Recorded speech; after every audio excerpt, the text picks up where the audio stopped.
I could ask the question, how many of you are suffering burnout at the college level? I mean, I'm burned out.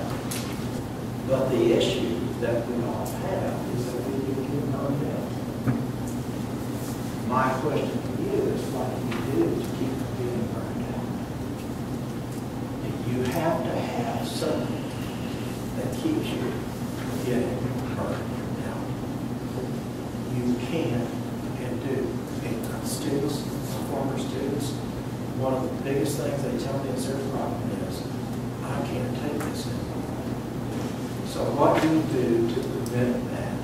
And that's a purely personal thing. I can't tell you what you need to do, but you know what you need to do. What do you do now? Don't tell me you go to the week or someplace and figure it out. But you do things that keep you from burning out.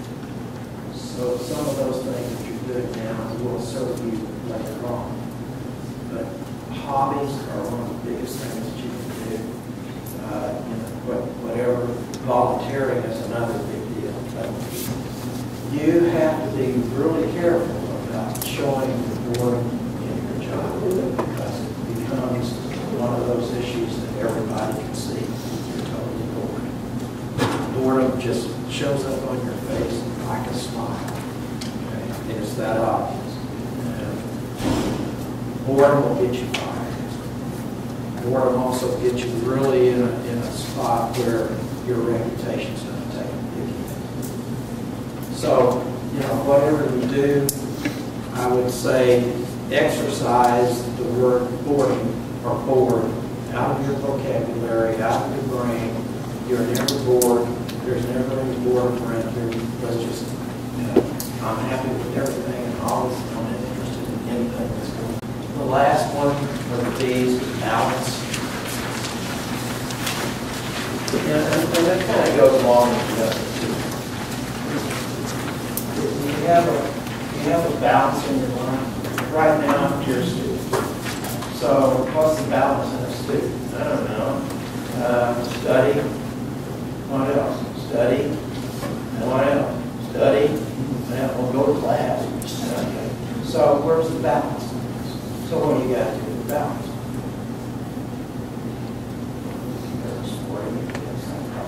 Balance. But what else do you do? I mean, what do you do for fun for crying out loud? If there's one thing about millennials is that sometimes I don't know if you guys really have an agenda of fun. I mean, you like to have a good time. You guys need to learn how to have some fun. Do this. What does it take? And you don't have to do stuff that's going to send you to jail. Just figure out some fun things to do with your life so that you can keep balance. I know that this sounds weird, but balance is the toughest thing my former students tell me they have to do in their life. And this is where I feel a great deal of respect for women, because women in the work mode also carry children. And there's a big conflict at some point.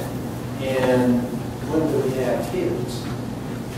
And that's probably going to be one of the biggest discussions that you will ever have with a significant other, is the timing of the family.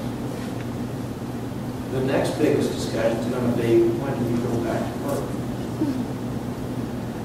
Those are all tough things. But when you have a family and you're trying to do balance my family, I got kids that I got to get over here, and I got to do this, I've got all these demands. You guys know that. You've seen your moms. So, what was her balance? What balanced her? Did you ever have a nice heart-to-heart with your mom? How do you balance your life? You ever talk to your dad? How do you balance your life? You know, they'll tell you that sometime. Most of them are going to tell you, huh? What balance? I never even thought about balance. Balance is critical. because it's going to make your career. So closing thoughts. One of the things, the transitions is from you to the company. You get all the answers that you need about yourself. I mean, you know yourself, you know your strengths, you know your weaknesses. By the way, know your weaknesses. Don't dwell on it, but be able to identify one or two, because employers are going to say, that's always a question. Tell me your strength.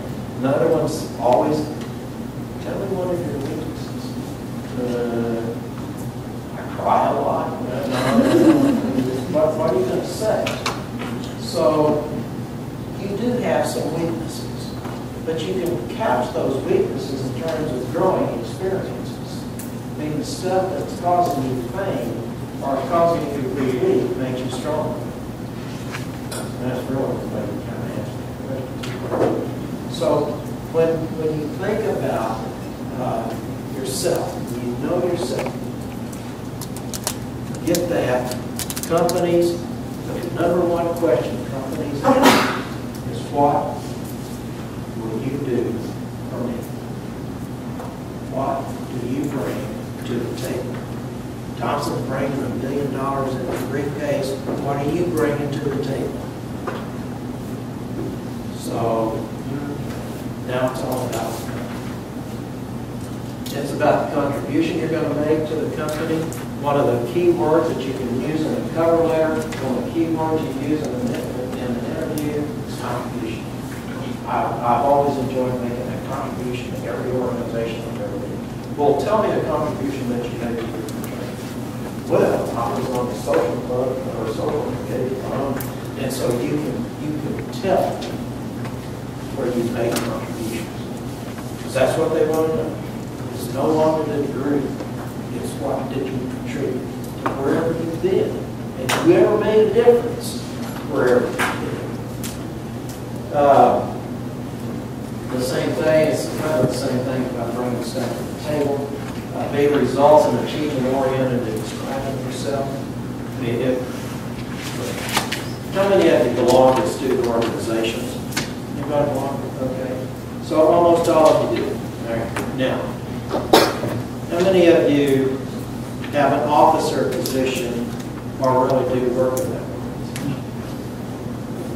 Well, we dropped off quite a bit. What's up with that? You can put student organizations on your resume.